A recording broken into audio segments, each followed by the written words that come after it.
Last வீடியோல வஞ்சர மீனை பத்தி பார்த்திருப்பீங்க.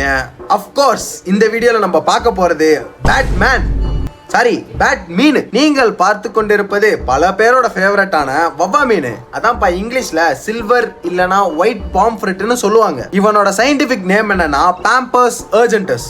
இருங்க, எதே பேம்பஸா? இவன் ஆவரேஜா 25 to 35 சென்டிமீட்டர் லென்த்தும் 1/2 கிலோ to 1.5 கிலோ வெயிட் வரைக்கும் வளருவானாம். அப்புறம் நேரத்தை பொறுத்து இவனோட 1 கிலோ ரேட்டு அதிகபட்சம் 2000 ரூபாய் வரைக்கும் போகுமா. நான் வஞ்சரம் மீனை ஓவர் ரேட்டட் அப்படின்னு சொன்ன மாதிரி இந்த மீனை சொல்ல மாட்டேன், ஏன்னா சும்மா கிடையாது, டேஸ்ட் செமையா இருப்பான். சரி, அதுக்கப்புறம் அடுத்த வீடியோலாம் பார்க்கணும்ல, ஃபாலோ பண்ணிக்கோங்க. ஒரு நாள் என்ன பண்ணிருந்தேன், ஹார்பர் பக்கம் போயிருந்தேன். அப்போ எனக்கு இந்த பிளாக் வவ்வா மீனும் ஒயிட் வவ்வா மீனும் கிடைச்சிச்சு. இதுல மெயின் மேட்டர் என்னன்னா, என் கையில இப்போ 2 மீன் இருக்கு, பிளாக் வவ்வா மீன், இன்னொன்னு ஒயிட் வவ்வா மீன். இதுல ஒயிட்டை விட பிளாக் பெருசு. ஆனாலும் இந்த பிளாக் வவ்வா மீனை விட ஒயிட் வவ்வா மீன் தான் அதிக ரேட்டு போகும். ரேட்டு எந்த அளவுக்கு டிஃபரன்ஸ் இருக்கும்னா, சப்போஸ் இப்ப நம்ம ஒயிட் 1 கிலோ 2000 ரூபாய்க்கு போறாருன்னா, நம்ம பிளாக் வெறும் 800 ரூபாய்க்கு தான் போவாப்ல. பாத்தீங்களா எவ்வளவு விலை டிஃபரன்ஸ்னு?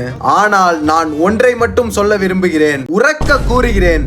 Okay, size doesn't matter, quality matters.